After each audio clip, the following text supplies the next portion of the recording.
This chapter is all about the master budget and how to prepare a master budget. Before we get into that, let's first describe how and why managers use budgets. Let's first look at what a budget is. What is a budget? All a budget is a quantitative plan for a specific period of time. So it's a plan for a specific period of time, but it's a quantitative plan, so you have numbers in there. Typically, the period of time you're looking at is 1 year, but there could be budgets that companies prepare for a month, daily, weekly, depending on whatever time. Remember, we are doing managerial accounting, which means internal reports, and internal reports could be for whatever period of time. But typically, a budget is for 1 year. What do budgets do? They help management figure out how to best use available resources. It also helps estimate costs and revenues that a company expects in the future year. Remember the three functions of management, which is to plan, direct, control. Managers always refer to the budget whenever they're doing their job. So whenever they're planning, whenever they're directing and controlling, they will refer to the budgets. As I mentioned earlier, a budget is typically prepared for 1 year at a time. So let's say towards the end of the year, say maybe around November or December, you will prepare the budget for the upcoming year. That way you have a whole year's budget that you prepare at one time. Now, there's another type of budget that some companies use, and that is called a rolling or a continuous budget.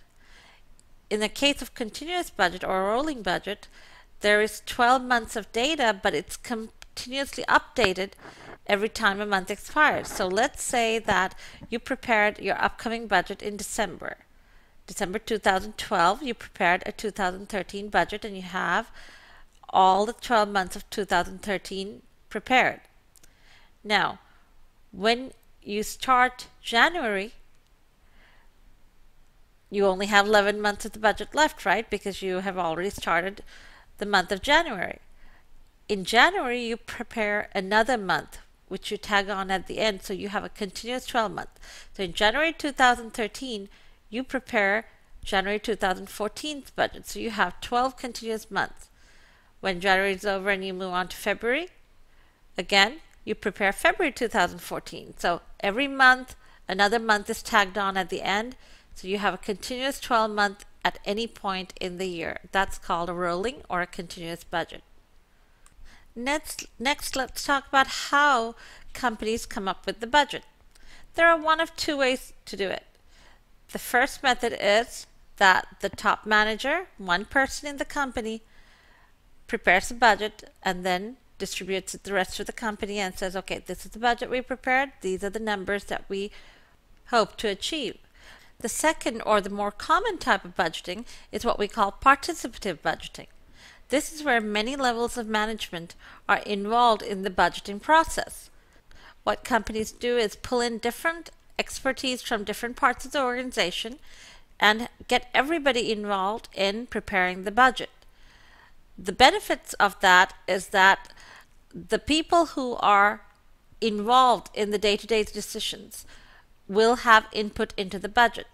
For example, if Walmart wanted to prepare a sales budget for North Texas, would it make more sense for them to have the sales manager who's responsible for the North Texas area, or the manager responsible for the entire United States?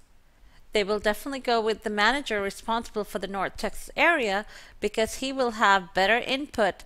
He knows his customers better. He's closer to his market. Therefore, the budgets that you prepare using this type of participative budgeting will be accurate.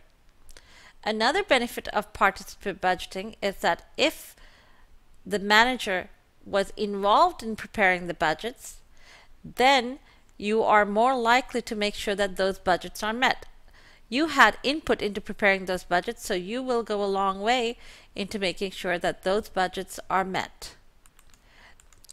Let's take a look at the disadvantages of participative budgeting. The first disadvantage is the cost and time involved in doing participative budgeting.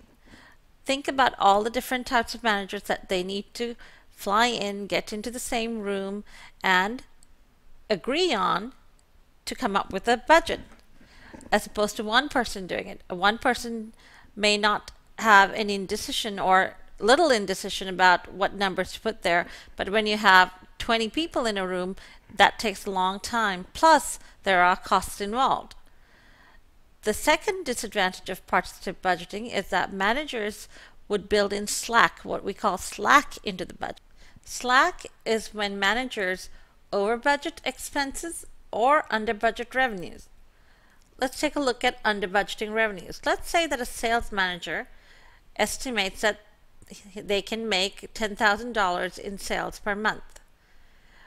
How they would build slack into the budget is say, well, I know we can do 10,000, but I'm going to set my budget at 9,000. Why would they do this? It could be for multiple reasons. First, there's uncertainty about the future. Let's say you put $10,000 and you were not able to achieve $10,000 for some reason. Maybe you got sick or some reason you were not able to make $10,000 in sales. If you have your budget lower with a little slack in there, you'll be able to comfortably meet it. Another reason is to make their performance look better when actual sales are compared against the budgeted amounts. Let's say that you knew you could make 10,000, but you put in 9,000 into the budget, which is what's slack. When you make $10,000 in sales, which is meeting what you should have originally put in the first place, you look really good. A third reason that they build slack into the budget, and this is more relating to over budgeting expenses, is to make sure that they have the resources they need in the event of budget cuts. For example, let's say that you are a manager involved in participative budgeting. When it comes to your turn, you say that you need $5,000 for equipment purchases, that you anticipate doing $5,000 of equipment purchases over the year. Now, you know that you're not going to need $5,000, but you upped your budget a little bit in case they do cut it. So let's say that you said $5,000 and then they cut the budget down to $4,000. You would still be able to comfortably buy everything you need. So you have built in a little slack for your expenses. Next, let's take a look at how companies develop budgets. What is the starting point for developing budgets? Again, there are two methods that companies typically use. The first method is use last year's numbers and then adjust it for what you need this year. So you look at last year's budgeted or actual results and adjust them for this year's budget. Let's say you looked at last year's sales figures and said, we are estimating a 10% increase in sales. This year's budget would be last year's budget plus 10%. The problem with this type of budget is that budgets prepared this way cause year after year increases, and after a time these may grow out of control. Because of that, there is another type of budgeting that some companies do. This is called zero-based budgeting. Whenever a company is doing zero-based budgeting, all the managers begin with a budget of zero and must justify every dollar that they put in the budget. This type of budgeting approach is great because it comes up with a more accurate budget, and then you have to justify every dollar, so you make sure that everything that goes in the budget is something that the company needs to spend on. However, the problem with this type of budgeting approach is it's very time consuming and labor intensive. So it takes a long time whenever a company does zero-based budgeting. Therefore, most companies do a combination of both. They will do the first type, prior year's budgeted figures, for maybe 5 years, and then every 5 years they will do a zero-based budget. So they will do a zero-based budget, then do prior year's budgeting for another 5 years, and then do a zero-based budget again. Next, let's take a look at the benefits of budgeting. Budgeting forces managers to plan. Managers are typically too busy to sit down and actually do plans, but when you're forced to do budgets, it forces them to sit down and make a plan. The next benefit is that budgeting promotes coordination and communication. Participative budgeting is whenever multiple managers of different areas of the company get together to make a plan, and this automatically promotes coordination and communication between those managers. Finally, the budget serves as a benchmark for the company. Managers can use a budget to compare against actual results. Let's take a look at the master budget.